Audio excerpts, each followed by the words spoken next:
Hey everyone, this is Zach from Sorry Scout, and I want to talk to you about our Rock for Tots show coming up on January 11th at the Ready Room. We'll be playing with Whiskey and Thunder, as well as Space Trucker, to raise money for Play It Forward.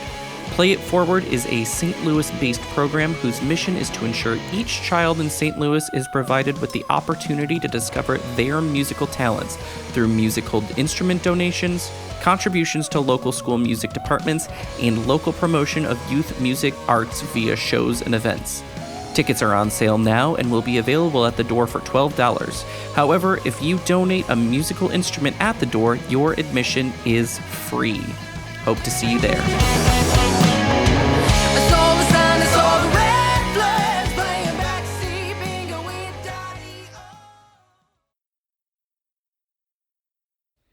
Hey everybody, Shane Presley here, Rock Paper Podcast. Let me tell you about a big exciting show I have coming up on January 14th.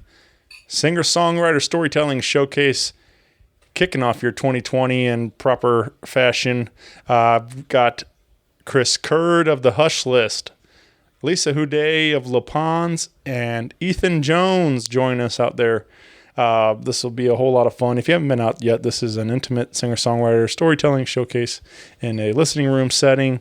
It's $10 at the door, 7 o'clock start, and a whole lot of fun. So join us at Naked Vine in Chesterfield on Tuesday, January 14th.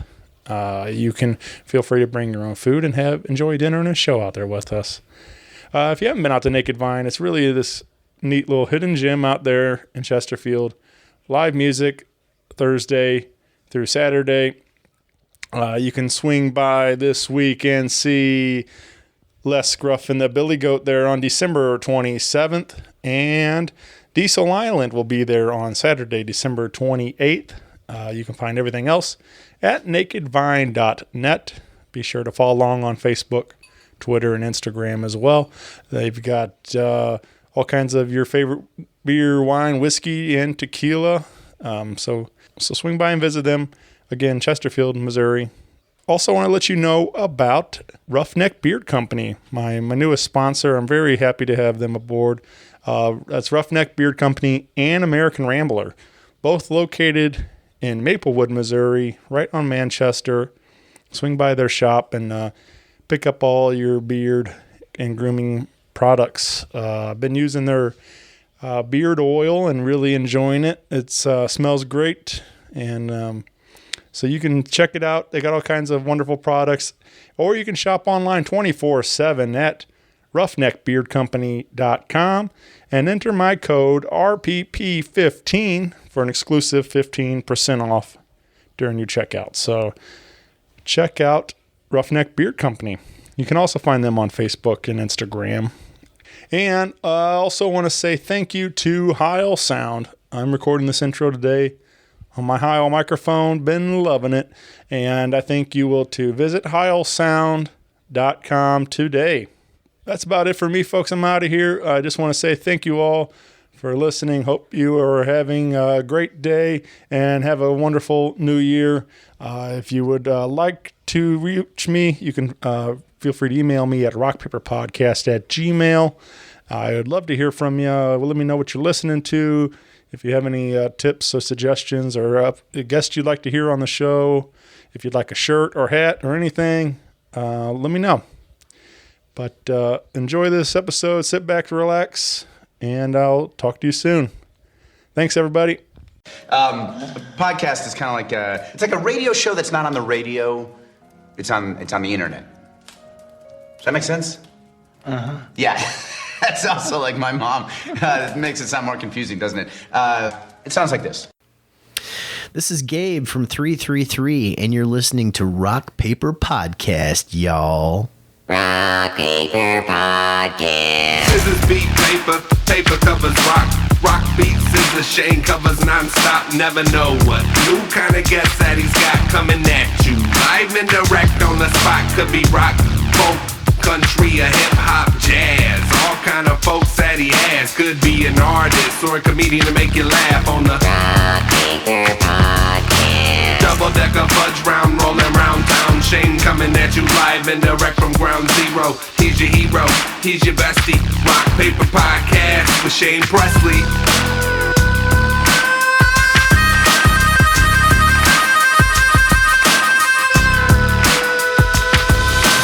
Rock Paper Podcast. Hey, everybody. Shane Presley here.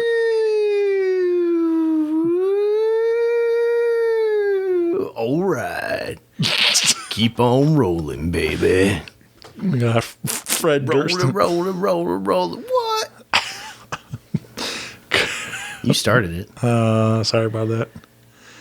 I opened the door.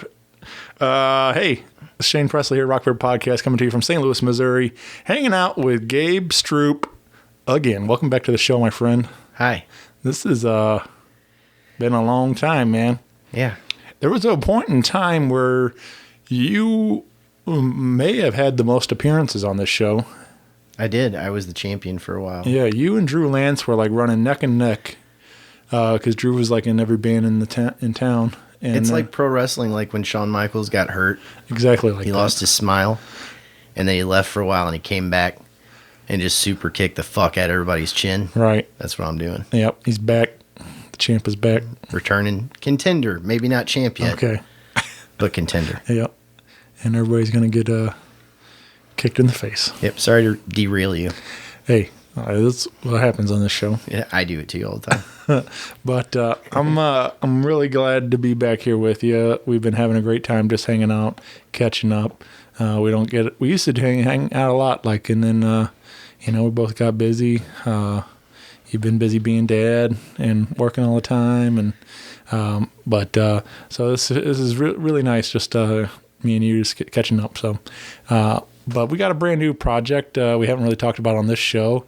You are now performing under the name 333, and we are gearing up to release a new EP and all kinds of fun stuff. So we have a big show coming up and things. Actually, I want to talk about that just a bit ago. You had the debut of the live show debut as this project. Yeah. And Riverfront Rock Fest, which was an awesome night. Got to hang with a bunch of our buddies in Washington here, and I was honored to be a part of it as hosting duties and stuff.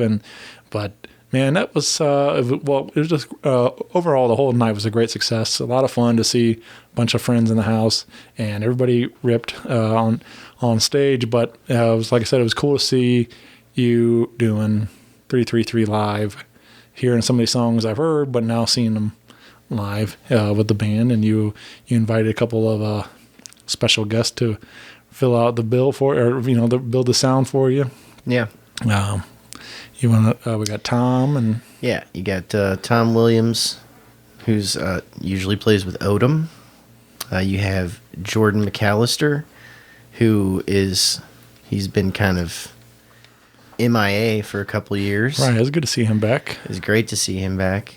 And then you have Steve Fat Beats DeClue on the drums, as long as he'll keep doing it because he's so busy. Yeah.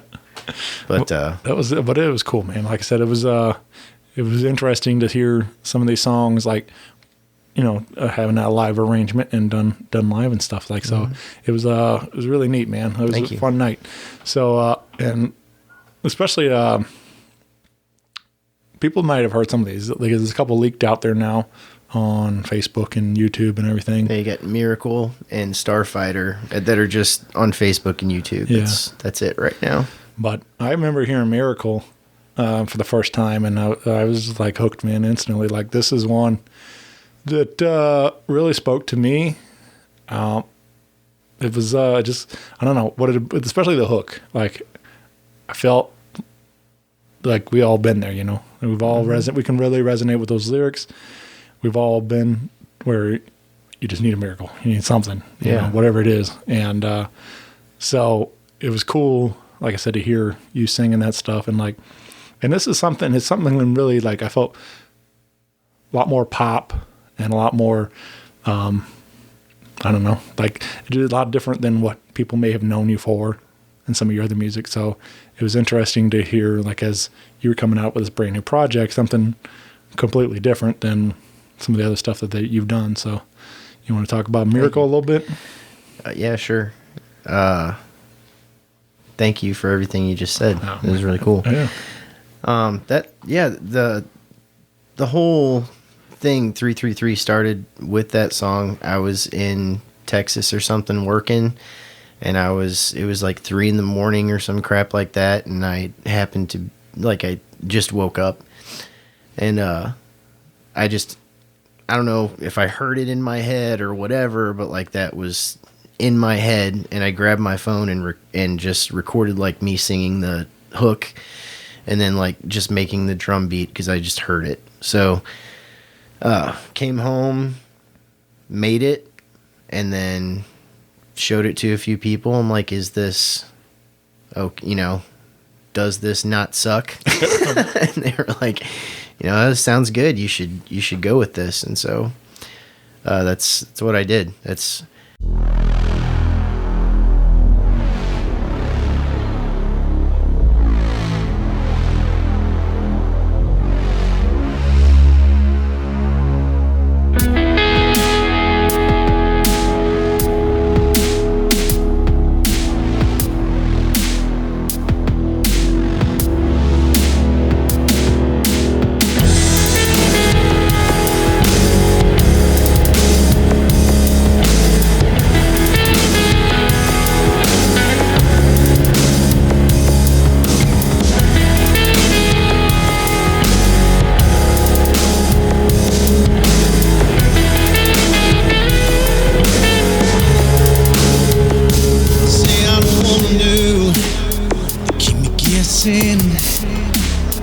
everything I want to control just slips away. There's something to letting go. But what happens when it becomes impossible to escape? I've been up, I've been down, I've been put in places where they don't belong.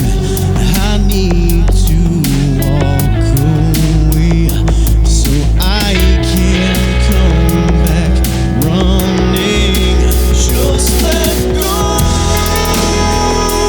with me. I need a miracle.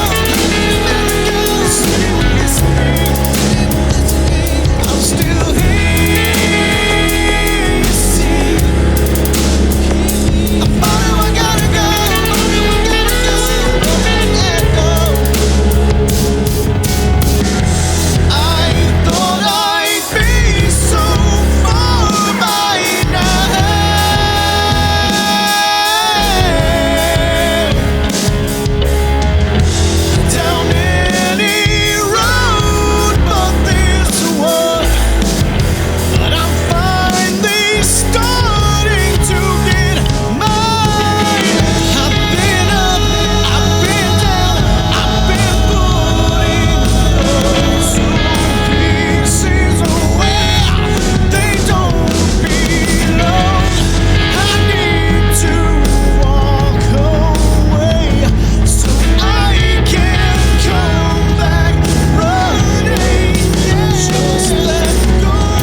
And that song, I mean, the lyrically, yeah, it's just about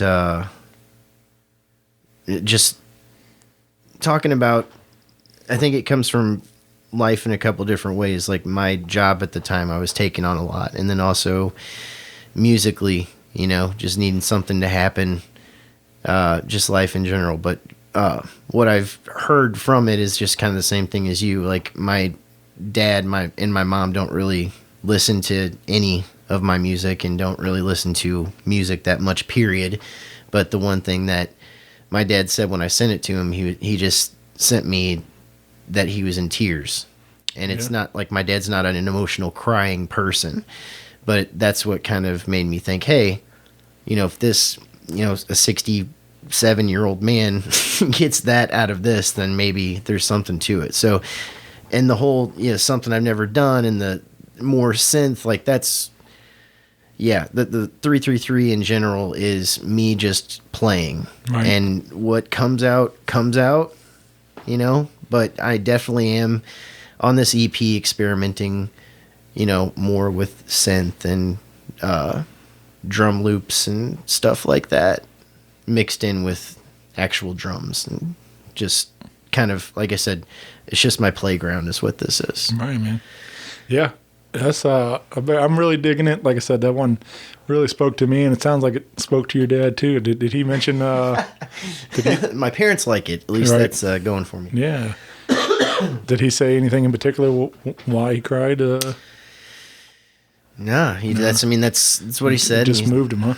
I get it, because like if I listen to it, you know, in just the right way, like especially like there's certain parts of that song where it will kind of hit me too, like just to kind of, I don't know if it's an uplifting thing or and which is another thing about Miracle that's different for me, I guess, in this whole EP is like, I guess maybe it's where I'm at with life now that's a little bit different, but in all my writing before, there was never really a light at the end of the tunnel kind of a thing. Mm-hmm. And I feel like with this EP, what you'll find if you have followed me in anything I've done, if you happen to be one of the couple hundred people that maybe have, you'll find that I think there is turning out to be one. And in life, whether that's, you know, something I'm making happen, or whether that's a fate thing, I don't know. I'm kind of figuring that out on my own, if that makes any sense. Right. But, yeah, I think in general, just for one thing, when you have kids, you have to have a light. In my opinion, if you're going to be a good parent, you have to make that light. You have to show them that, yeah, life's hard, but there's something you're working towards. And I'm not exactly what that something is yet right now, but it's something, if that makes sense. There's a great songwriter here in town, Bobby Stevens. He's one of my personal favorites, but he's got a song in the lyrics. I'm working on something, but I won't know what it is till I'm done. Yeah. And I was like, man, that's so true. Like, you know, it's so anyway, he's got a bunch of those. Like, it's just really he's a blue collar, you know, working class type of songwriter, and I relate to a lot of his lyrics like that and stuff. Anyway, so yeah, check out Bobby Stevens too. Yeah. Anyway, but so let's drop in another one from this EP. So you are creating the instrumentals, you're writing the lyrics. This is all 100% Gabe on these tracks, but you invited a couple of special guests to appear on some songs, and one of those, let's play Digital Sunset, which features a guy by the name of ATG, who you may know from around Antonio town. the Great. Yep. One of my absolute favorite MCs in town, and so it was cool to hear you two on a track together and stuff. You appeared on his record, so it was fun to hear him on your record now. Yeah. So getting to return the favor. Yeah, man. I mean, I would do anything with him. Like I pretty much beg him all the time to let me sing with him. Right. Yeah, I love that dude. I love what he does. I respect what he does in a big way. So it's not even, I mean, it's really not any sort of cheese dick thing. Like, I'm not, not trying to get anything from him. Not that he could offer me anything. It's nothing like that. That dude has just always been fire. He's just a good man. And as far as I can tell, he could be completely, lying to me somehow. But I think he's a good dad. I think he's a good husband. I think his lyrics are really, really good. And I think he's one of the most underrated rappers I've ever heard. And if he's underrated, it's just because people haven't heard him and don't really know what he does, I think. Mm-hmm. I think you guys are very similar in the same. I mean, you guys come at music from very different standpoints, but as far as your lyrics and your, the fact you're both dads, I mean, you guys have a lot of common ground where I figure that's probably why you guys work together so well and connect on all that stuff. So, he writes a lot about being a dad and being, one to provide for his son and, offer some and stuff. So definitely why his stuff, I mean, means something to me. Right. There's some of his songs that, there's one with his son, and it's Blessed. Yeah, Blessed. That man, that's man, so good. Freya was with me in the car, and we were like riding down, and Buckley was like sleeping in the back, and we're listening to that song, and I'm like, she's like looking at me, and I'm like, I had to skip it. She's like, why? I'm like, I just that song is like, it's really good, but it makes me all kind of emotional about my kid. You know what I mean? I don't even have a kid, and I get emotional. So it's like. I get it. It's a really good song. Yep. Yeah. Not that I don't skip all ATG songs because they're good. I'm just saying. Can't let the wife see that. Sure. Firework or the waterworks. You know what I'm saying? And I let her see the fireworks. You know what I'm talking about. Oh, yeah. So let's talk about Digital Sunset, how this track come to be. Did you always hear a rap verse when you were creating it, or it just kind of happened that way? Or no, that's no, I didn't hear that at all. As a matter of fact, this was back in like 2011. I made this, not this version of it, but I made this song differently. Like I sang differently to it and everything. It was just kind of a scratch track that I was keeping in the bag for Skyburnt White or whatever. And so with this, I one day asked my wife, like, hey, because she knew my songs, I'm like, what do you think I should do? And she's like, you should do this song, which was called something different back then. But so I just sat down and played it, and the overall premise of the music has been the same, and I knew like what I wanted everything else to sound like and just did it. But whenever I sang to it, I didn't sing on the verses. I put something on the chorus, and then I was like thinking about it a lot and decided just to run it by ATG because like I said, it wasn't anything I ever thought about, but when I did think about someone rapping over it, I mean, like, I love rap music. I really do. And I can't, like, I don't know if I can't rap. I've never really tried, and it's not my thing, so I'm not gonna, like, I'm gonna stick with what I'm good at and what I'm comfortable with, right? But having friends that can come in and do this and then help me be a part of what ends up being a rap rock song, that's fucking awesome. And I think that bringing rap and my vocals to this track, which sounds like, I don't even know what this sounds like. It's just it's so weird. It's good. Right. In my opinion, I don't know what it is, but overall I said, hey, ATG, I wrote this chorus. It's kind of overall the feeling is about like how technology is ruining our lives. It's like, so take that, run with it. If we need to change something, I'll change it to work around you. And he took a little bit and sent me what he sent me, and it was awesome. And so I changed a bunch of stuff on my end, and there you go. Yeah. Yeah. Yeah, man.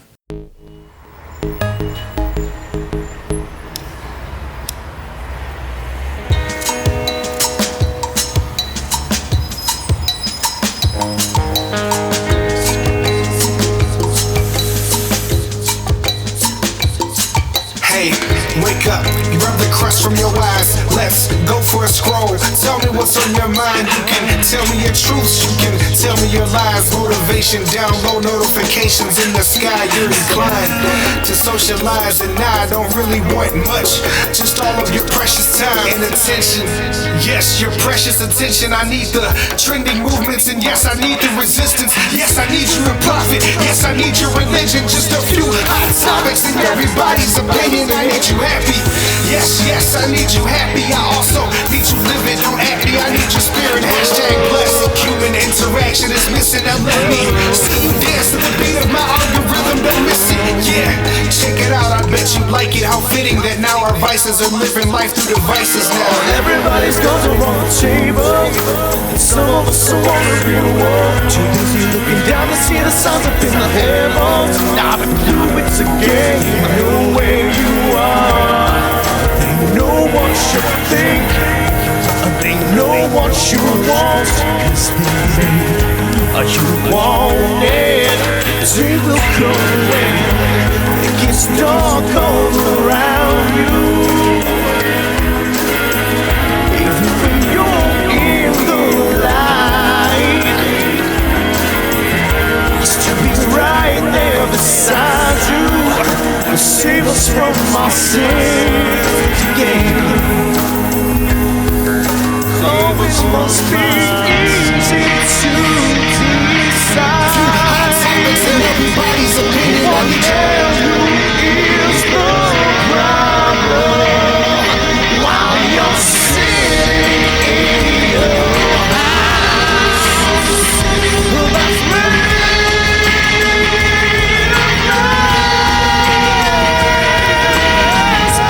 Human interaction is missing. Now let me see you dance to the beat of my algorithm. Don't miss it. Yeah, check it out. I bet you like it. How fitting that now our vices are living life through devices now. Everybody's got them on the table. Some of us are wondering what. Too busy looking down to see the signs up in the heavens. Not a clue, it's a game. You know where you are. They know what you think. They know what you want. 'Cause they may you want it. The day will come when it gets dark all around you. Even when you're in the light, I'll still be right there beside you.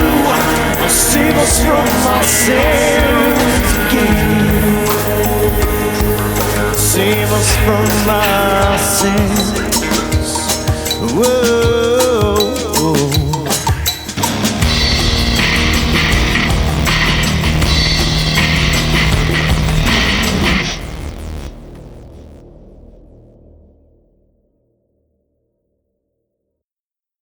I like the intro too. Just like it sounds like a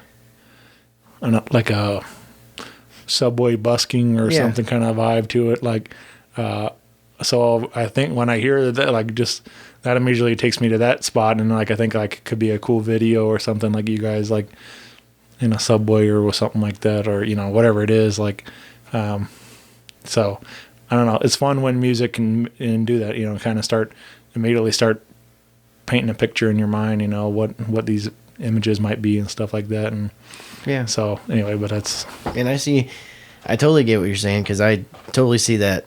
And like I picture in like an urban setting or something, right. And being downtown, like, and that's what kind of what I feel when I listen to the music of that is right. Being like in that setting, but not like a pretty down, like a, you know, sure.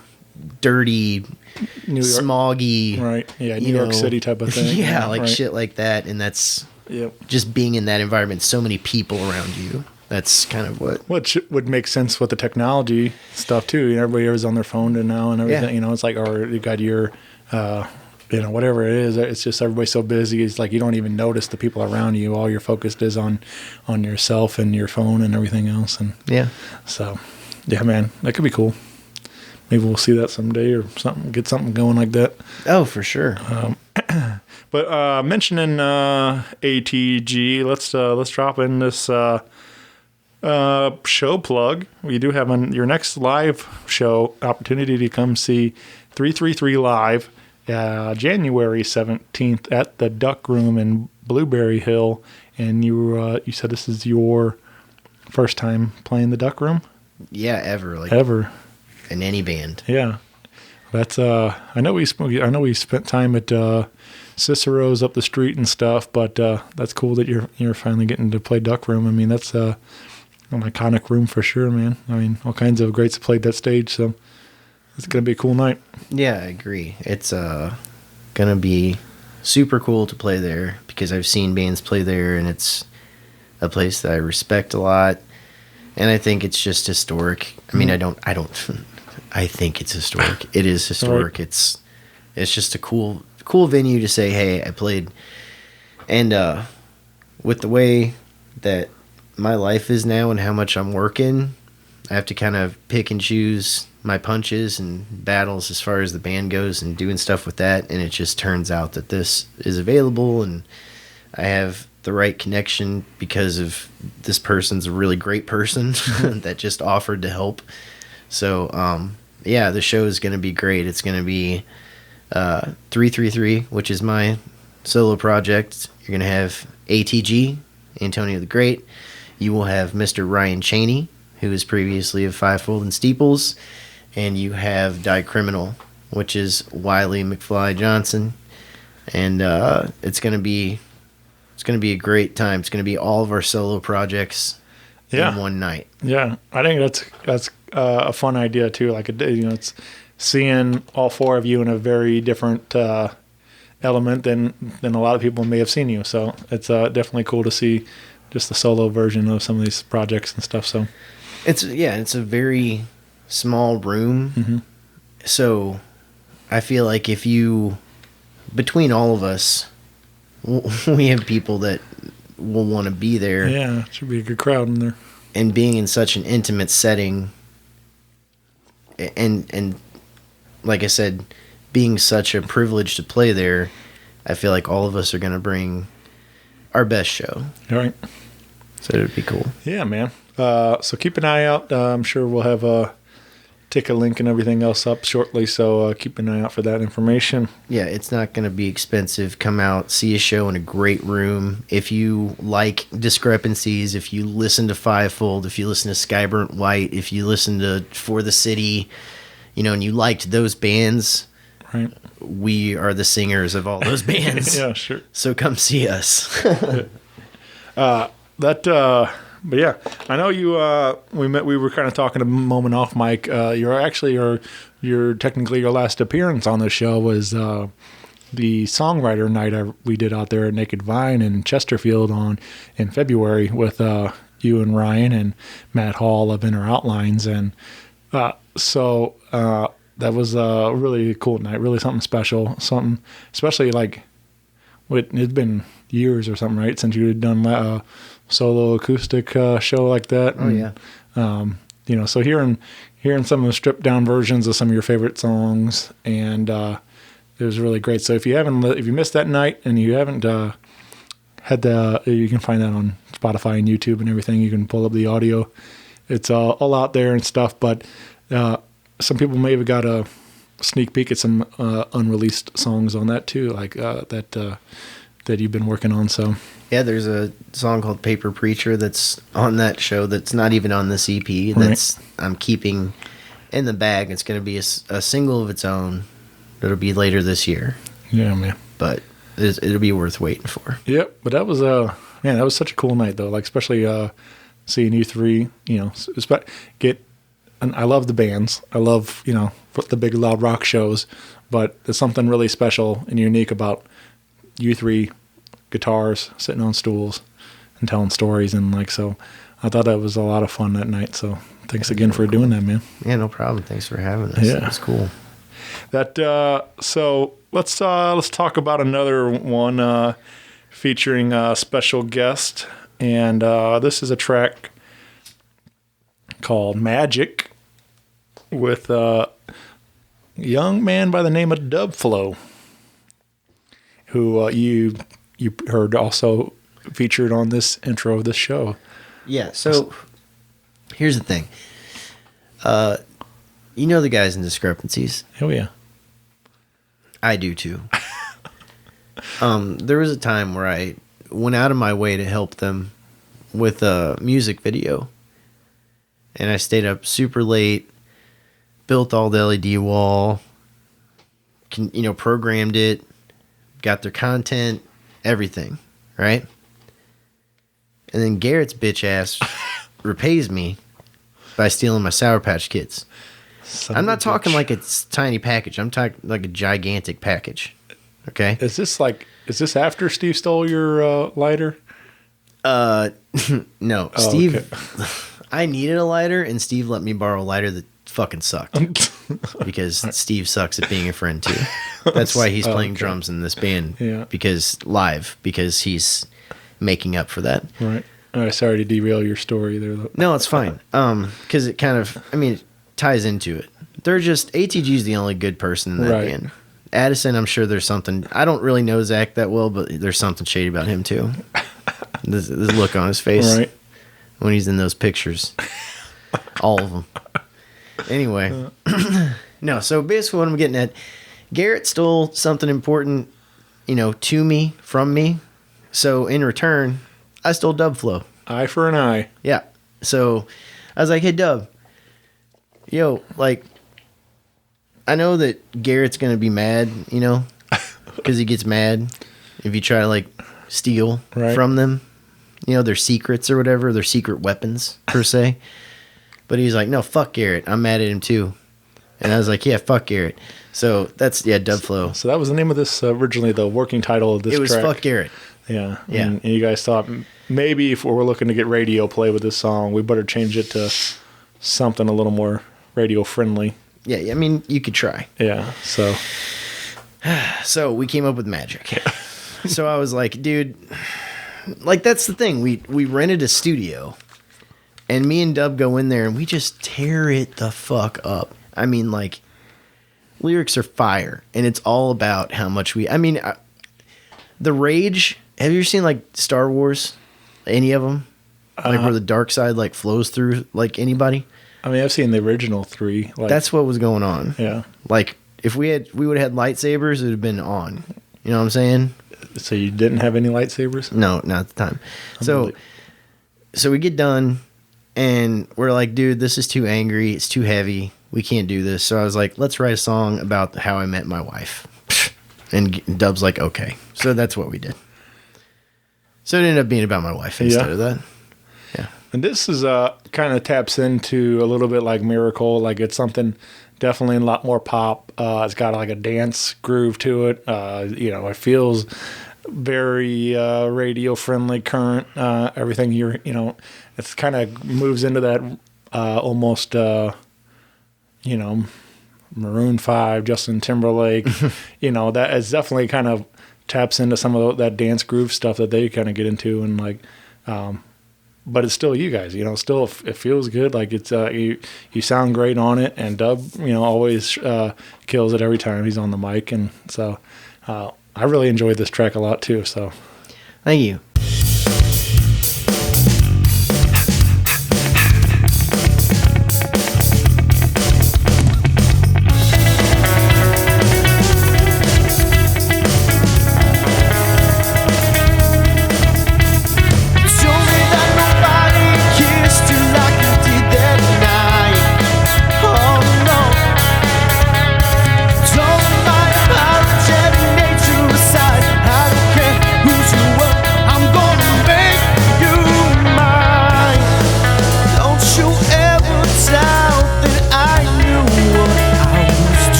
Don't you just come over and kiss me like you did that night, and we'll get the hell out of this town. I was so lost for so long.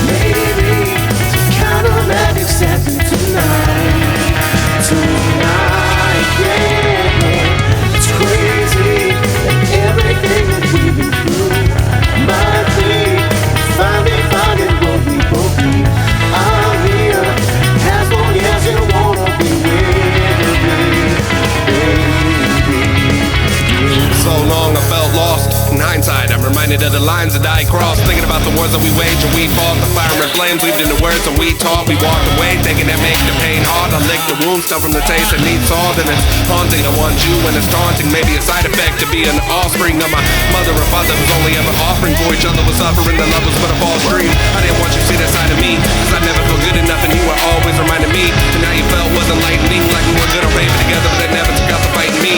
That's magic, we're a sight to see. Our love could never be wrong, cause it always felt right to me.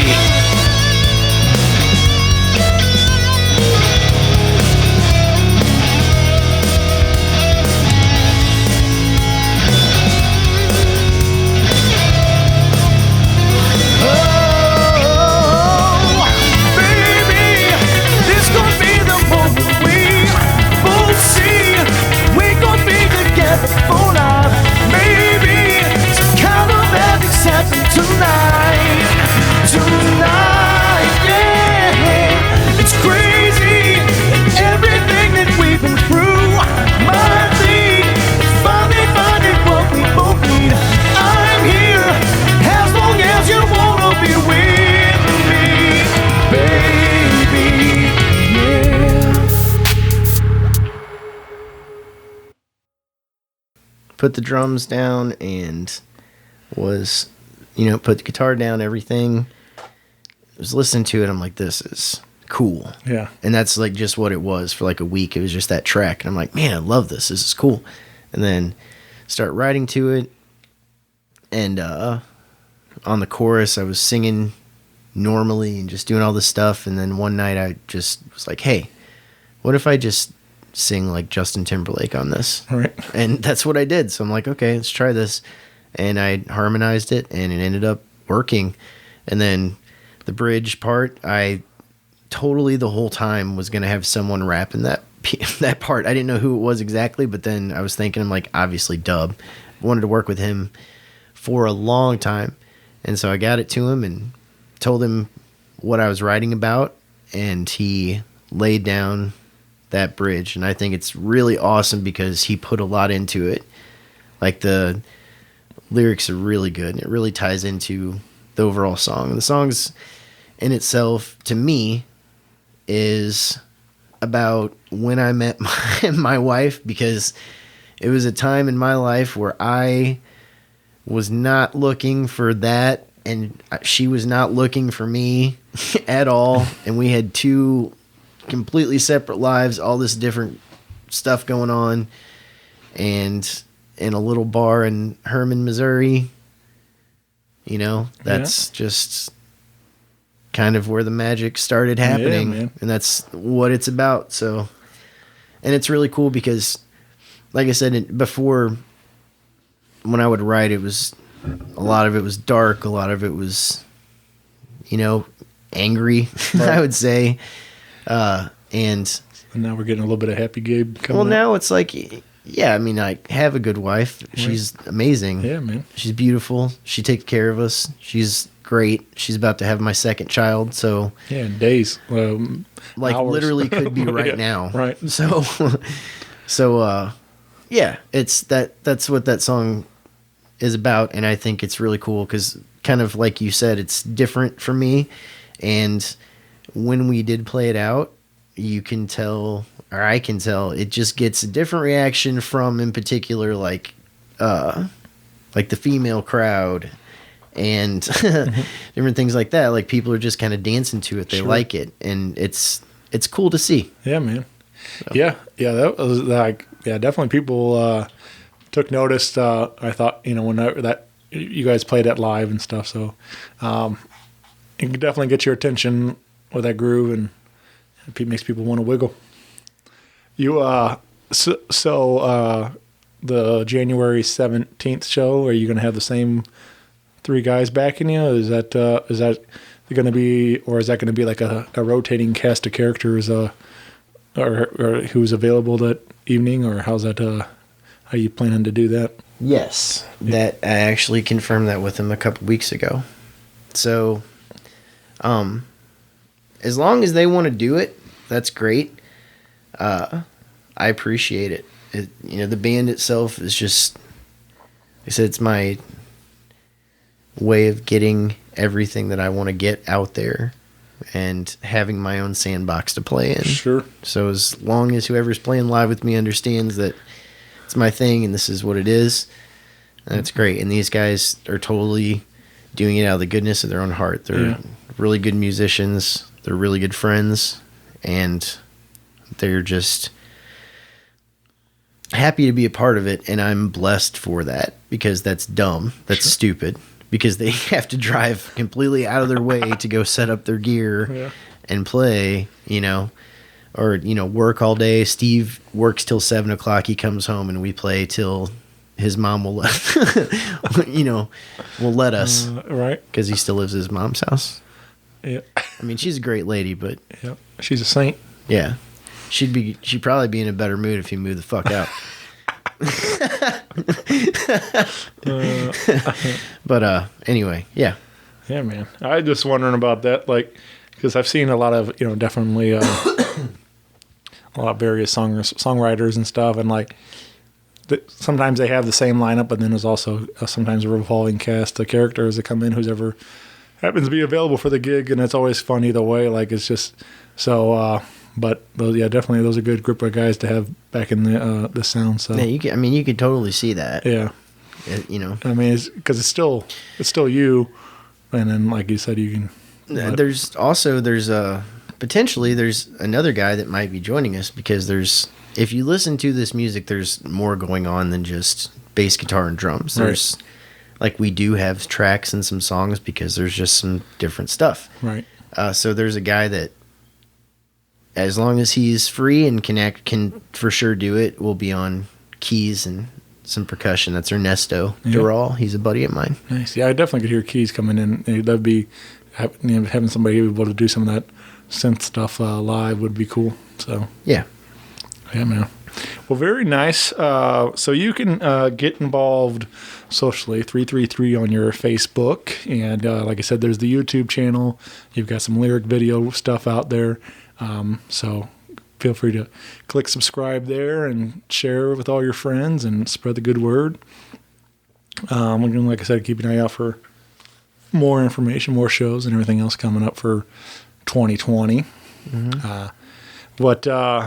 So the whole project we're calling the Good Fight EP. We don't have a set release date, but you're thinking very soon, right? Yeah. Because it's just mainly my work schedule's been really, you know, a lot busier this year than it has been in previous years. So I got to make that money. And also, too, it's just, I don't want to rush this. It's completely supposed to be therapeutic. It's supposed to be, you know, on my time. It's supposed to be what I want to do. Right. So when I start getting stressed about it, that's when I know that I need to stop, because that's not what this is supposed to be right now. Right. It's fun. Yeah. And if it's not fun, if it's not fun, then I'm not, you know, I'll do something else. It's not, you know what I'm saying? Sure. And that's kind of what I'm trying to keep it. But as far as the release date goes, I don't have anything solid. It'll be soon, because there's not much left I need to do, honestly. It's just kind of finalizing it and just sending it out there. And part of it too is just getting it played, you know. Previously, when I've released music, I haven't had as much of a game plan as I probably should have.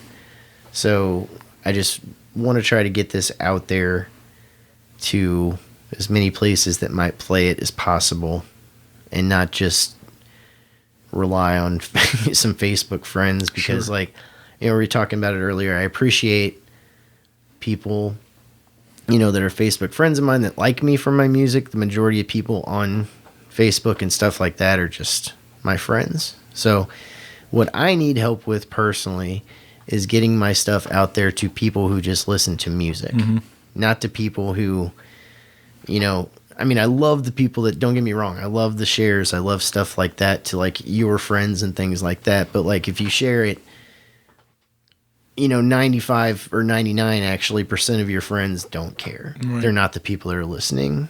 You know, it's I need to get my stuff on some playlists and on some radio stations and out of St. Louis. Yeah. As well as in St. Louis, but Right. Yeah, I think I just had a conversation the other night with a guy, Damon. He's does more hip hop and stuff, but he just got a placement on a Netflix show, and that, I mean, obviously it's not a huge opportunity, but he didn't even have the track online yet, so.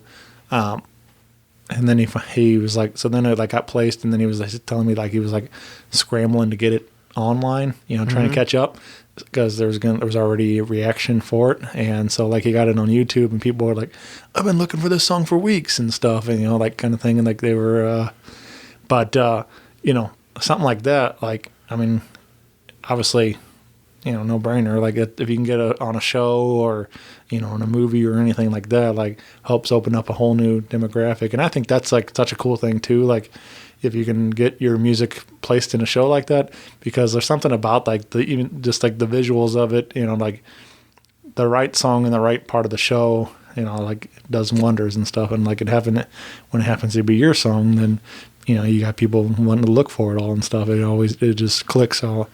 And so anyway, I don't know how to do that, but it's a good idea though. If you can somehow get, I don't know, if you can figure out how to get on a Netflix show or something like that, that would definitely be help out getting out there to different audience and stuff. So yeah. Anyway, I just thought it was a cool story, like that he was telling me about. And that's would be a dream. Like I'd love to have music on a video game, right, or on a movie or something like that. Remember how huge those Tony Hawk soundtracks were, man? Like, man. I remember. What was it? I was thinking it was NASCAR or something. Who was it? Modern Day Zero was on that one. Yeah. I think they did a track, Spit or something. I think it was, or Or Sick Inside, not Sick Inside. What was it? Maybe. Down. It was Down. Yeah. They did Down. Yeah. But, just like you said, all those. I remember Green Wheel being on the Spider-Man soundtrack. Yeah. Oh, yeah. That was really cool. Yeah, especially like because we know those guys. Like that's what's, like it's possible. It doesn't take, you don't have to be some, whatever, Metallica or whatever, some mega huge band. It can happen to bands right here from St. Louis. Well, that's what I'm saying. I mean, there's a different approach to everything. It's just that, at this point, my days of being in a van, touring the country are over until I'm someday making enough money to do so. Yeah. I realize that, it can never happen. That's a pipe dream, but I don't know. I mean, like, there's plenty of people that have made it. I'm not trying to be cocky or anything, but that are less talented and less motivated than I am. So as far as that goes, I feel like there's always a chance. There's always a possibility. Of course, I am doing it because I love it. I'm not going to lie, though, and say that I don't want people, or I don't care if people listen. Of course I care if people listen. Right. That's really my biggest thing with this project in general is I just want to get it out to as many people as I can. I want to know that it had a chance, if that makes any sense. Sure. Because a lot of my other bands haven't gone out of St. Louis, haven't gotten out of the town. Right. So for anything to blow up, it would be great. Ideally, I would love to just make music and get paid to do that, Yeah, man. Of course, that's what everybody says and thinks and feels. And Yep. I'm still trying to figure out how to get paid to do a podcast, so. I'm betting on the 1 in a million chance, Shane. It's a philosophy I've had my whole life, and obviously, as you can see by my massive house. Your humble abode. And my super expensive car. We are recording this in Gabe's Maserati, so yes, and all the naked bitches that no, I'm just kidding. Sorry, babe. That was female dogs, by the way. The bunch of the naked dogs running around the house. Yep. No disrespect to any females out there. I love all of you. Not like I love my wife. But let's. I mentioned this being called the Good Fight EP, and that's also we have a title track on this. Hey, it's Marcia. Hi, Marcia. My cat Marcia's here. Special guest. Well, yeah, I have two cats. My number one is Mitch, and this is Marcia. And I don't care if people don't care. That's Marcia almost knocking you over the microphone. Thank you, Marcia. You gotta be heard. Well, she has this thing where, like, it's not that she's, like, fat. Because, like, if you put your hand around her, she's really not that big. Right. But she has so much fur that it's like she is. And so she, like, can't tell, like, where she's rubbing people. So she, like, throws her whole body against, and it's like her ass, like, hits you. Right. And it, like, almost knocks you over because she's huge. Anyway, sorry, what were we talking about? So I was going to introduce the last song we're going to play today, titled "The Good Fight," right? Mm-hmm. Yeah. Well, it's called "The Good Fight." It's called "The Good Fight," comma, right? Question mark. Yes. This man, I listened to this one on the way over, and I was really enjoying it. I like all your stuff. I'm a fan, obviously, but this again, kind of, maybe another different side of Gabe that not a lot of people have heard. This is even different than the rest of the CP and stuff. So it was cool to, especially just because we're friends, and like as you're singing in the song, you talk about your wife directly. You talk about that you have another child on the way and stuff like you. So I felt it was very personal, like, maybe not everybody, at least they do now if we've talked about it, but, it was nice to hear you kind of speak these things directly. You've definitely talked about these in other contexts and songs, some of the lyrics and things, but isn't, this one really just kind of put it out there of what you're going through right now. Yeah. So it was cool to kind of hear you open up about some of that stuff. And yeah, man, I appreciate it. It's weird because I had a friend ask me, Ziggy is like my best friend. Shout out to Ziggy. He asked me one time, like how awkward it is because my lyrics are so, like, I put myself out there in my lyrics, and my thing is, sure, but a lot of the time, like in a lot of my other songs, like I never make it direct. So anything I'm saying could be about anything. Right. So it's not, you can't really pin anything on me. You know what I'm saying? This song, it came from being just really worn out because I was doing a lot. I was gone a lot. And before I had a kid, it didn't bother me because I trust my woman, my partner. It's not, when I was gone doing anything, before we had a kid, I didn't have any worries. I knew she was going to be fine. Everything was okay. But since we've had Buckley, it's just kind of changed everything because my whole life I wanted to be, a part of big shows, and now that I'm doing it, I appreciate it. I love it. And I'm very grateful for the opportunity to make a living the way I do. But it just makes me think about even the music side of things now. It's not that it's not like I'm going to quit my job or wouldn't play music, but having a kid for me put a whole new perspective on life, and being away from him is what really gets me. Mm-hmm. It's just like, that on top of when I'm away, like sometimes I'll come home and Frey will say, hey, remember that life doesn't stop when you're gone. And it's true. Right. So coming home and just being so used to constantly getting up, doing what you got to do, all day, going to sleep, get up, do it again. You know, there's plenty of people out there that do harder work than I do, you know, that know what I'm talking about. And like military guys have it way worse than I do, obviously. And that's, you know, I think about them all the time because they're truck drivers, even stuff like that. But you know what I'm saying? It's just you come home, and when you're away so much, it's like you're not there. It's hard to bring yourself home and hard to just be there. So that's the chorus came from that. And also it came from being like I personally am at a place, and it's even right now because I just wrote this song like back in September, I think it was. Yes, it's hard to be away from them, but also, you know, another thing that my wife tells me is that I need to enjoy what I'm doing, because that song came out of, yes, being tired, but also it came out of, like I say too many times, my view is from mountaintops in the song. I get too caught up in the have-nots to see all that I've got, right? It's because I just came off of a show where I was working with a band that I loved when I was growing up, and I'm at this place building their LED wall with them for a week as they rehearse.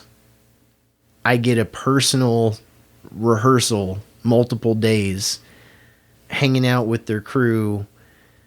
You know what I'm saying?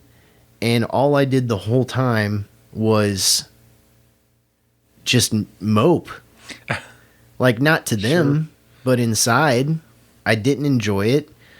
I had a day where I didn't have to do anything. And I was out of town, and I could have done anything, and anything I did, I was just bringing myself down. And that's what I'm sure everybody feels like this, but that's just kind of where I'm at. Yeah.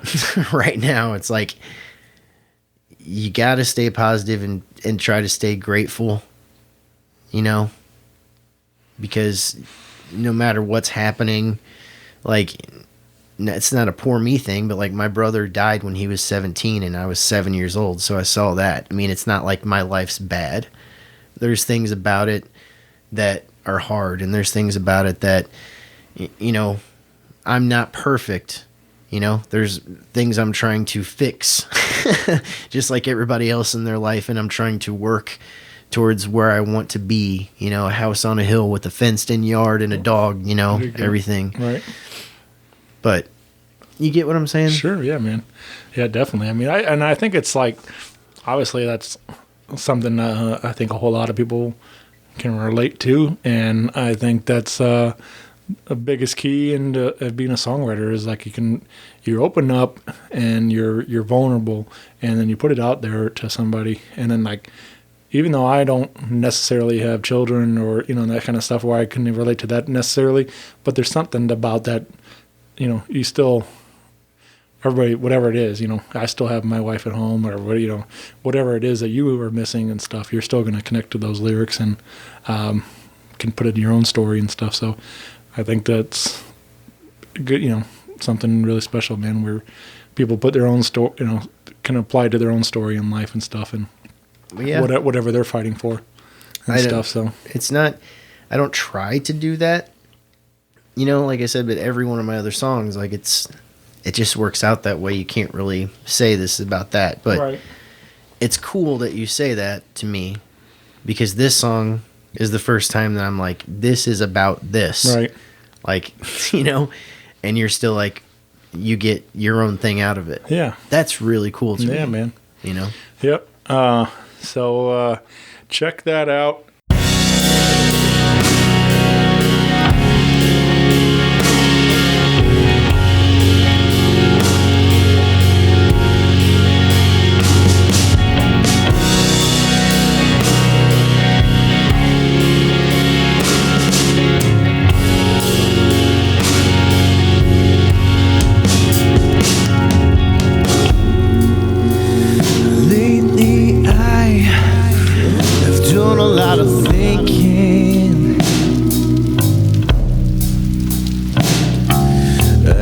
You know how much trouble that gets me in. Oh yeah. Too many times my view is from mountaintops,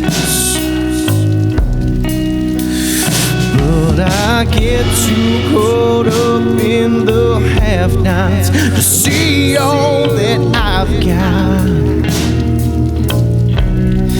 'Cause I get so weary, I gotta rest my bones.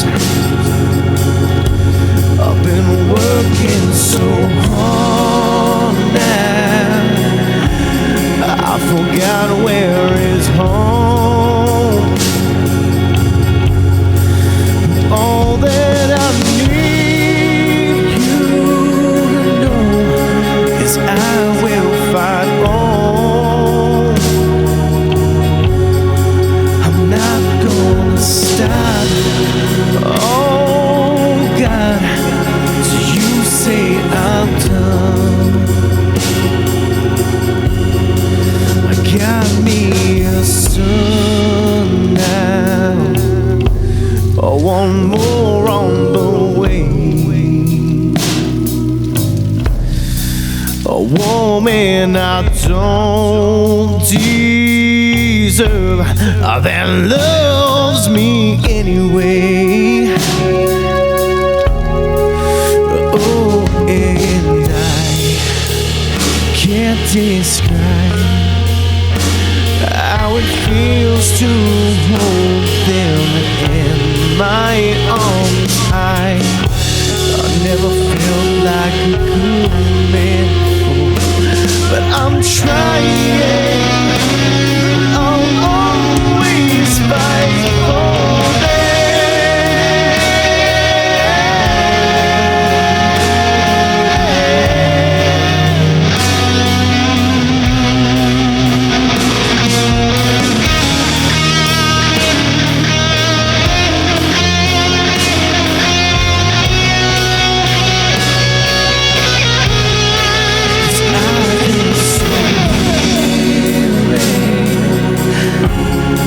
I gotta rest my bones. I've been working so hard now, I forgot where is home.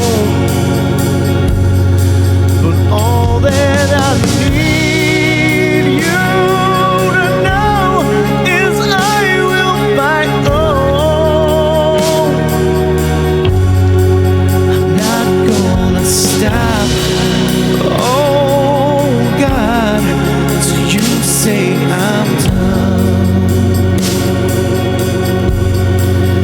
All that I need you to know is I will fight on. I'm not gonna stop. Oh God, till you say I'm done.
Hopefully will be available for purchase very soon, and everything else, man, will be like I said, we got a lot of things going on behind the scenes. Hopefully we'll get it together very shortly, and you can stream it all over your Spotify and everything else. And I'm not sure exactly what it's going to be yet, but I don't need any help recording.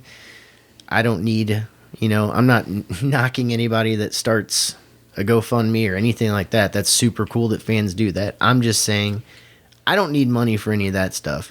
I've got the EP done.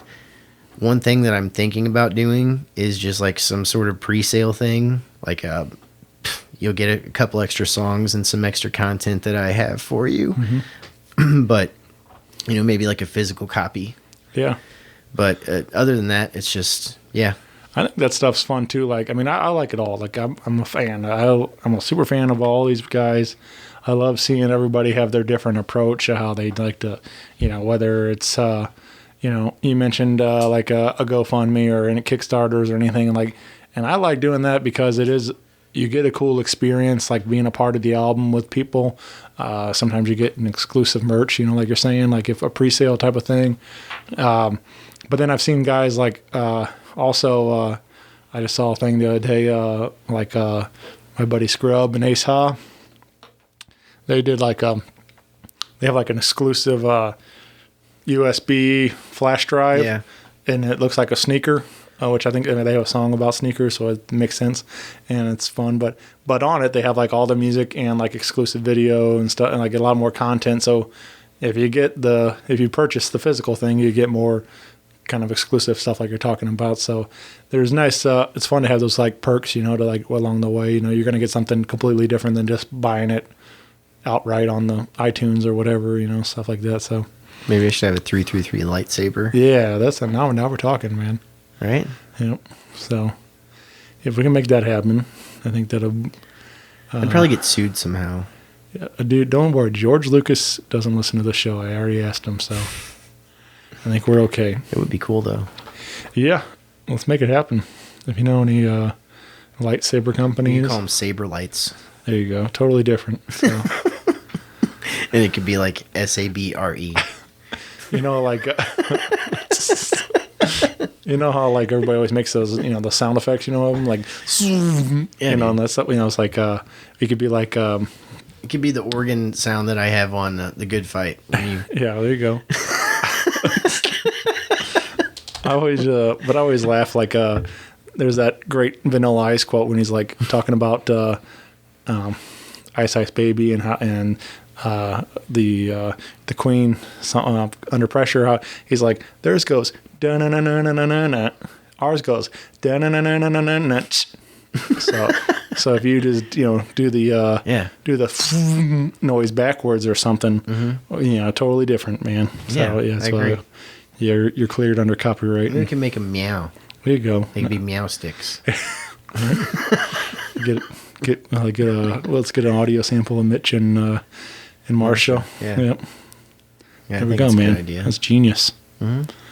We probably shouldn't air this episode because of this idea now. So, let's scratch this. Yeah. Totally keeping that idea for us. Screw this. Yeah. Yeah. But yeah, man. So we are gearing up for 2020. You got any big plans for the new year? Any tradition or anything that you plan to get into? I will be working. Well, for one thing, just slow down because I do have, as we've mentioned a couple times, another kid that's due to be here. Yeah. Any day. And beyond that, I'll be at the pageant working at El Monstero. Right. Making that money. Just building some video wall for him. You named your firstborn after a big influence of yours. Is that are you working on? They got a name picked out for number 2? Yeah, it's we're gonna call him Charlie, but it's Charles Witt Stroup. Charles is my dad's name and also his dad's name, and Witt is for my friend Patrick Whitwam, who died a couple years ago. Oh, nice, man. That's very cool. Yeah. Yeah. Being following you online and stuff, I like when you mention him still, keeping his memory alive. And So it's very, very cool to see, man. Like, so yeah, it's and then I feel like that's like the ultimate, respect and honor to, you're gonna name your son after him and stuff. So Well, thanks. I mean, the thing is, if he were alive still, there's no way in hell I'd ever name my kid after him. Right. So let's start with that. Right. I'm just kidding.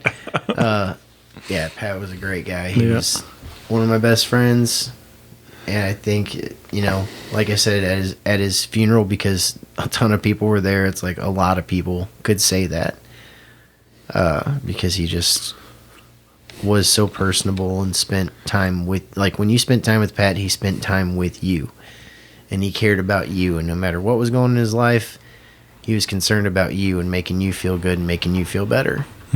So yeah, I just want my kid to know who he was, and I want to keep that memory alive, and for him to know that good things can come out of really horrible tragedies.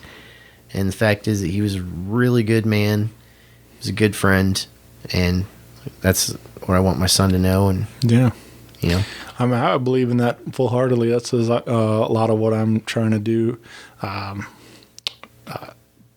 did dead stock for my mom, and we had a lot of fun, raised some money, and that was that all went to her. There was benefit for her medical bills at this time, but when I started it, the idea behind it was to keep it going, make it an annual event, and to continue to raise awareness and funding for others in need. So I always wanted some kind of positivity to come out of such a negative thing.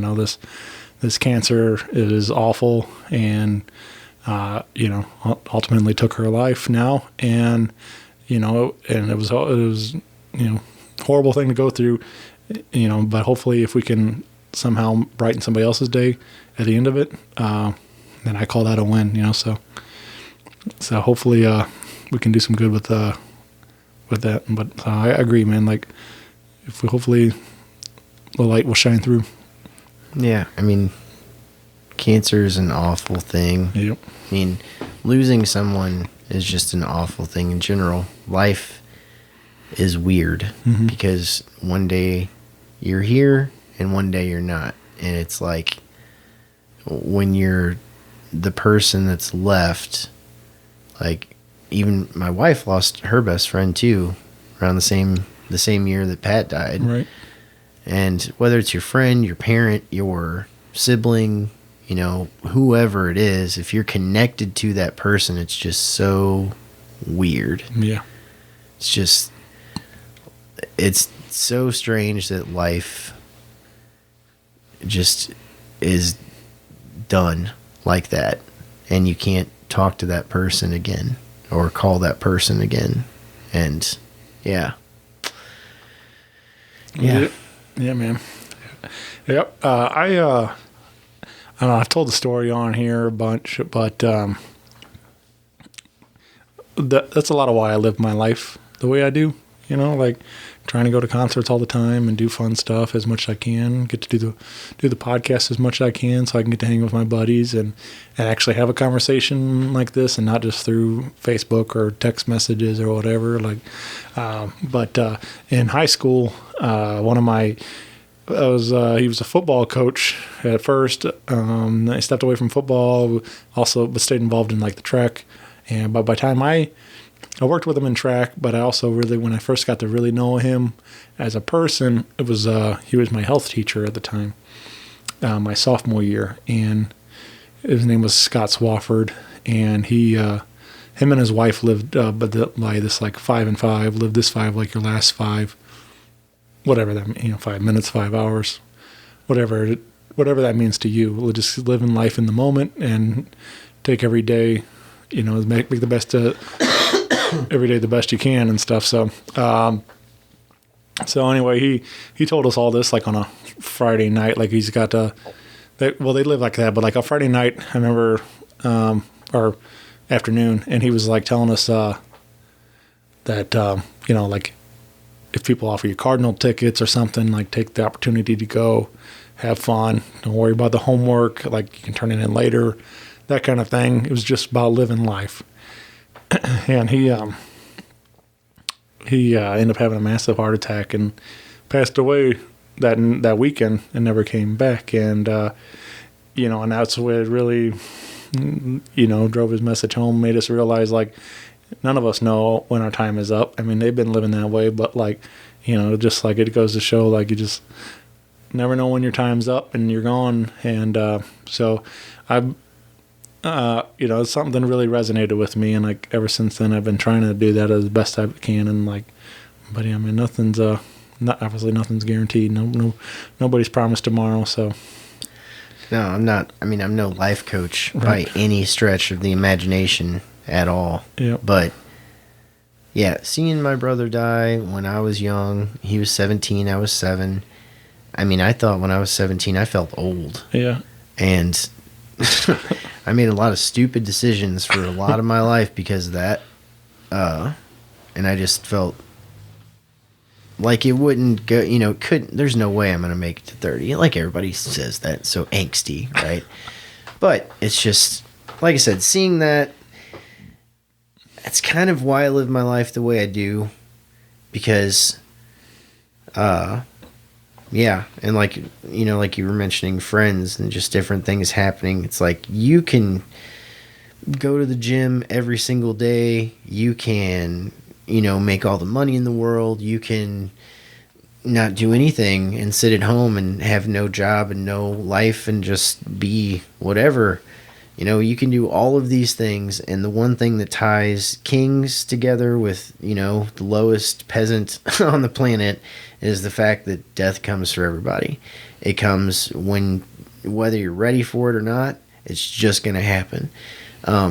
So it's just, all of us, like, in reality, we're just, spinning on this rock in the middle of space.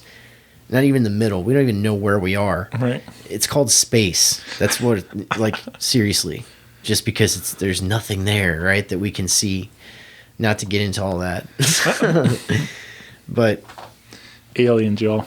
That's the reality of what we are. And we have to every day put the reality that we're going to die out of our mind and live our life. Yeah.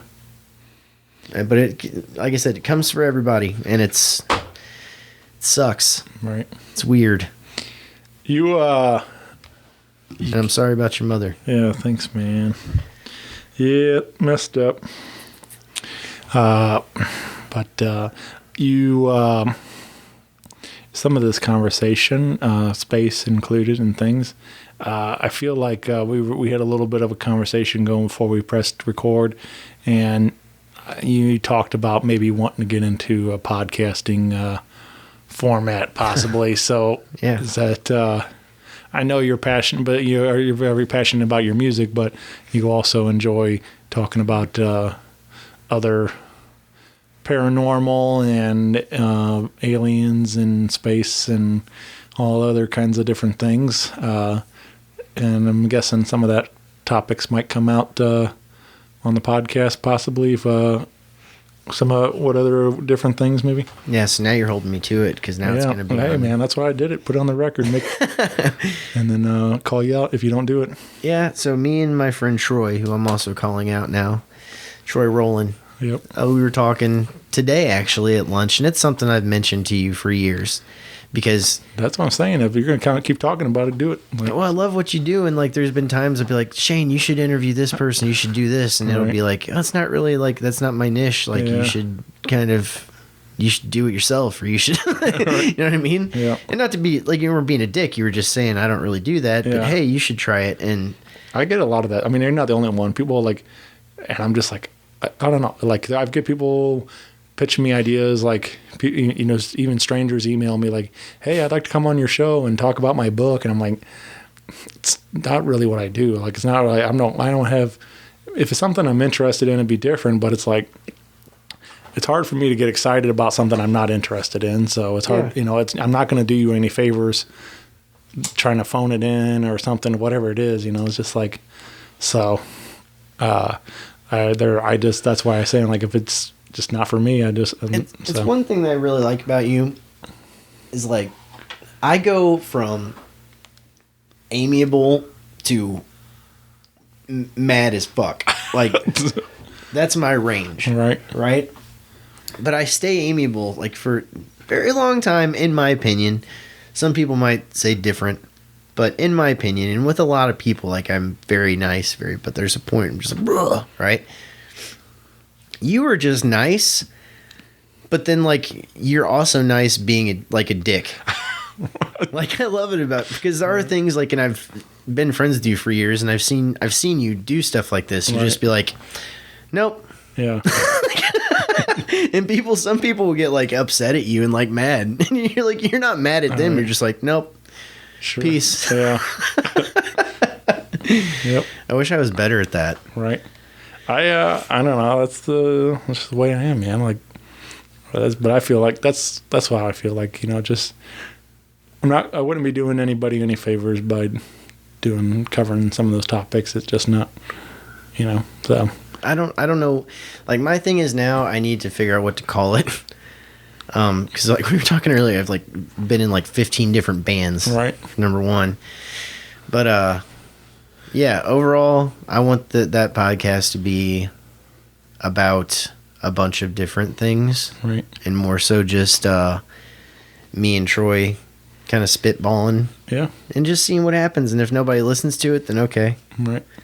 It's fun, man. I'm telling you, like, people, I get asked all the time, like, how do I do a podcast? What do I need to do? What do I, equipment or whatever? It's like, I'm like, just get a mic, a buddy, and do it. Like, just record. Like, it's fun to just have conversations and even whatever it's about, Like, I love music, so I like talking about music with my friends. So that's what I do. But literally, there's a podcast out there for everything. So whatever you're passionate about, so somebody wants to hear it. So and you can, I listen to, obviously your podcast, and I listen to the Dave Glover show. Every one of them.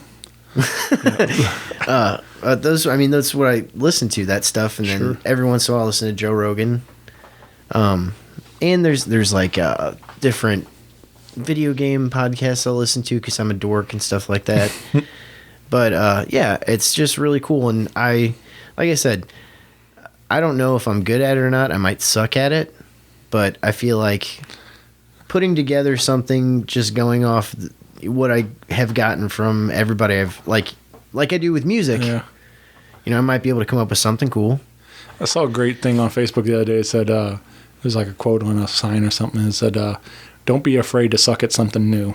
And I was like, that's perfect, man. Like, that's exactly what it, it's like, just be willing to take a chance and like, hey, I suck at this, but I'm having fun with it. First episode's probably going to suck. Second one might suck too. Right. Third one might have you on. Third one's definitely going to suck. Yeah. But one thing once a month that we will do if we do this, because we're probably going to do bi-weekly is what we're talking about, is paranormal stuff. Like you kind of mentioned, I don't want to do the whole podcast about paranormal stuff because some people don't like it. Right. But I do think it's fun, and I would like to feature it sometimes. And on Halloween, I would like to do like a paranormal investigation. There you go. And I realize that people think I'm a huge nerd now, and I'm married, so it doesn't matter. But every girl that was listening just turned the podcast off. They turned off a long time ago, I'm sure. But you get what I'm saying. Yeah. I'm losing my hip factor right now. I've done some of that. I've covered a little bit of that on the show, just because, like, I did one the episode 666 with Brother Lee and the Leather Jackals. Oh God, we definitely got into some of the paranormal and some darkness in there because for the special occasion. But that was a pretty wild one. Like getting tapped into some of they shared some stories about like different sleep paralysis and weird shit like that. Like it was, it was interesting, man, for sure. And like, but it was very appropriate to have them a part of it because they come from write a lot of dark stuff like in their music too. So it made sense. But anyway, yeah. So every now and then I'll throw in some of that. And I think a paranormal investigation would be fun to be a part of and stuff too. Yeah, man. Like find a location and Yep. investigate it. Sure, man. Well, keep an eye out. Maybe Gabe will do that. I'm putting it on the record so he does it. So hopefully we'll get that happening, man. I think Off the record. I think it'd be fun.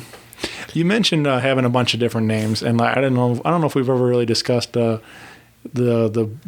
story behind 333. Why this?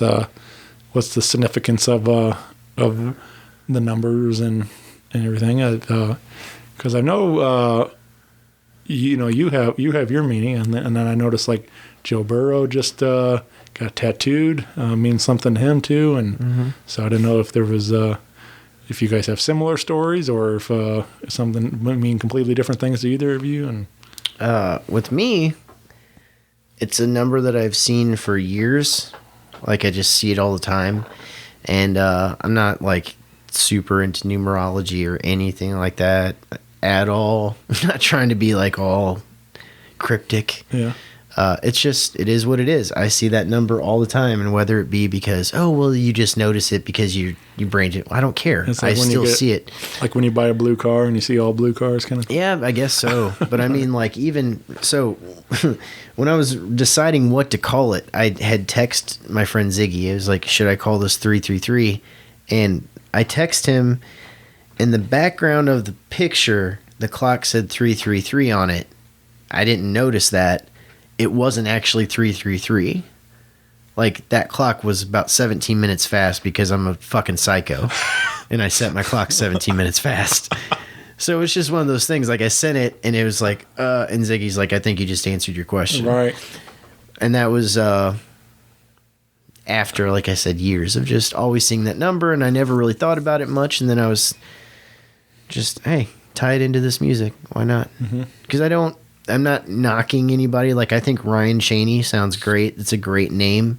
Gabe Stroup sounds like a brand of SpaghettiOs or some shit. You know what I mean? Like, I think that's the Stroopios. Yeah, there you go. That's the next album cover right there. But yeah, Gabe in a Chef Boyardee outfit. The numerology part of it is super cool. I mean, well, different. It depends on how you look at it. There's different viewpoints of that. I don't know. I know Joe, obviously. I don't know specifically what his story is with his. Right. But you saw I tagged you. Like I said, I was a new super fan and stuff because he's already getting tattooed. And yeah. But it was a weird coincidence that he's getting those numbers tattooed on him just right after your band name and everything else. Like it's dude, there's a truck after I named the band 333. There's a truck in Washington, the town I live, with 333 on the back window. Yeah, and it's parked on the street I drive to work every day. Yeah, like I'm not being like, oh, this is it's just whether I'm manifesting that myself or whatever it is. It's just it's just something weird to think about. But hey, man, you know what though? If it is some mystical thing, or if it's some like spiritual thing, or if it's some like if it's God or something, hey, cool, maybe. And that's what I'm saying. Like, why not just like if the universe is screaming this number at me, why not just put it on my stuff? Yeah. You know, like what? I'm not gonna fight it. I think it's a lot better than mine. Mine, the numbers keep popping up for me are 911. That was my old my old house phone was 5911, and 666 is my cell phone number, 667. So so it could be that, you know, it could be 666 is also the number of the beast, right? And maybe you're tapping into something a little more holy. Mine maybe a little darker. So I don't know. There could be something else working on my side. Yeah, well, the Prince of Darkness. It could be. Yeah, that's why we're yin and yang, man. That's why we get along. You have to come on my podcast. We'll talk about that. Yeah, we'll tap into that for sure. It makes me excited. I really am. I love my music. I love everything. I really do want to try to do the podcast thing because when I'm on the road, even when I'm busy, it's something that I can do. Yeah, I mean, you can record wherever. You can take a mic, set up in the hotels or whatever when you're on the road and things. And you might listen sometimes. Yep. That's about it. Just my wife might just be like, what's he talking about? Right. I bet he's talking crap about me. Yep. That's all. I always people always ask me if Stacy listens to the show, and my going joke is, no, she's not a fan of the host. So, but no, she doesn't listen to much. We used to do a bunch of them in the kitchen at early days of the show at my house. So she would sit in on those and listen when we. But anyway, but yeah, it's funny. Like that's like one of the most common questions when they ask. They always want to know if she listens to the show or what she thinks of it and stuff. And like hell no. Yeah. But anyway, man, yeah, this has been a ton of fun. I'm really glad we got to hang and catch up and talk about all this new music, talk about all kinds of weird shit we got. But it's been great, man, and I'm really happy for you, you and your wife and your new son to be born any day now. Or by the time you hear this, he might already be here. So. Yeah, he will be here because this is tomorrow is his actual due date. Okay. So we're creeping up on. Well, congratulations, Gabe. Showtime. Yeah. Well, I got Buckley Cash already, who I'm very proud of. I love him. Shout out to Buckley. Yeah, shout out. Big fan of the show. Shout out to Buckley. There you go. That's a country song right there. I love him. He's a good dude. Yep. Solid dude. Yeah, we actually got to talk today, which was nice. Like, dude. Before he came over, Buckley's like, "Is Shane coming over?" And I'm like, "Yeah," because he heard you coming over. And he goes, "Your other friend who came over, he drank out of the water bottle." And that was Joe. Yeah. Joe Blank. A couple weeks ago came over. So he was like, "When Shane comes over, I'm going to hug him." And I was like, "I think Shane might love a hug from you, buddy." Yep. So sure enough, he did. Yep. Told you about his new jacket. I got him too. Yeah, man. Pretty sharp jacket. That's because my buddy Coco bought an Amazon Black Friday special. $25. Got him an Adidas jacket. He gets it, and it's small enough for my 3-year-old to wear. So I was like, "Hey, how about instead of sending that back, I'll just give you $25." All right. There you go. And that you got like pretty much like a matching one, don't you? Like well, cool. Mine's not Adidas. Mine's knockoff. Oh, okay. Yeah. Yours like look like Nike, but say Mikey on the side. That was a Walmart special from like 2007, bro. There you go. Keeping it real. Yeah. Zipper don't even exist on that thing anymore. It's just gone. Broke.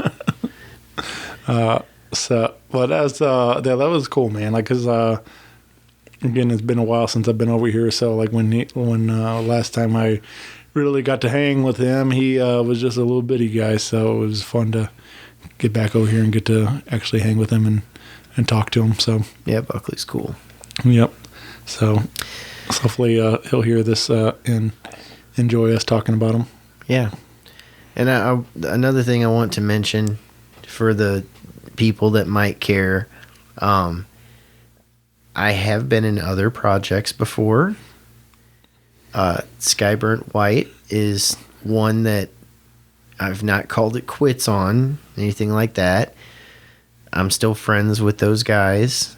It's all good. Everything's fine. Ziggy said you've been in like 13 or something. What?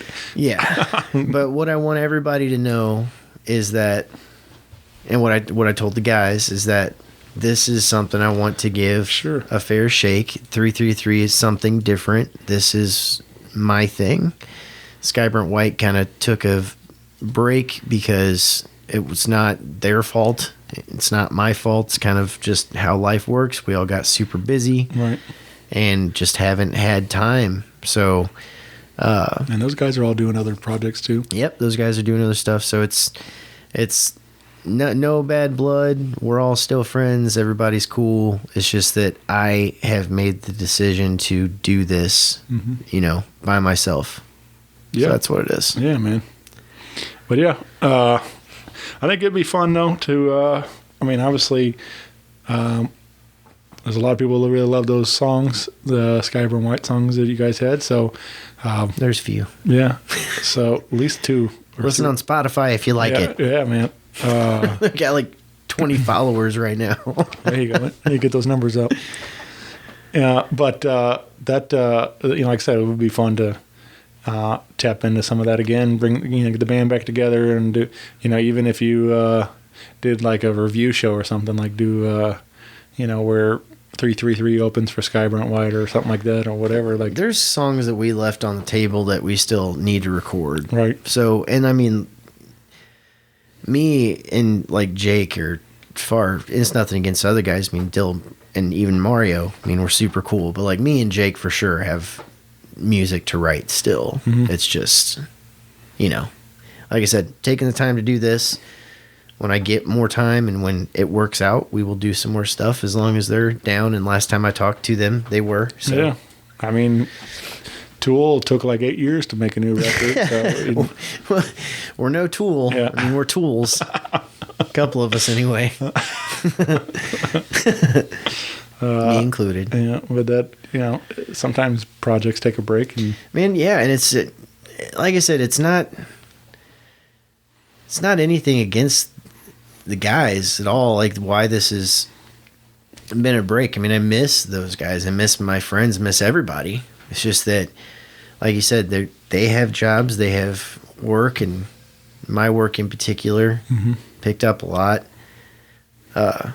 So sure, and that's just what this you can do in your free time in your spare room, and you can just do it and make so. But yeah, I'm really excited for you, man. Like I said, I think these tunes are great. You know, we just need to get people on board and hearing them and stuff. So if you like what you hear, feel free to click this share on this podcast. This is the only place you're going to hear these songs until this is released. Until it's everywhere, which right. Aiming for the show January 17th to have this EP out there, but we'll see on that. Like I said, I'm not rushing myself. I'll have something out there. Right. But in particular, these 4 songs, there's also 3 more songs because we played 4, right? Yep. So there's 3 more that we didn't play tonight, which were... And one's available. Yeah, Letting Go, Ghost Train Blues, and Starfighter. No, Starfighter is actually on Facebook and YouTube right now if you want to listen to that. Yeah. For those other 2, you're going to have to wait. Yeah, Ghost Train Blues and Letting Go. Those are a couple that you'll have to wait. And if you pre-order, you know, maybe a little bonus action. Or maybe if it's not a pre-order, maybe it'll just be like a special package I'll have on. Because I will be launching a website, everything here in the next couple weeks as well. Oh, man. So, yeah.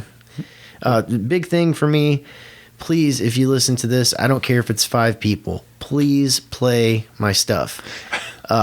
Play all my friends' stuff too. But in particular, please, if you're thinking about it, go to Skyburnt White on Spotify. Listen to that, please. 333. I'm kicking this off. I'm releasing 7 songs. I love playing music. I will always write music, but at the same time, I want people to hear it.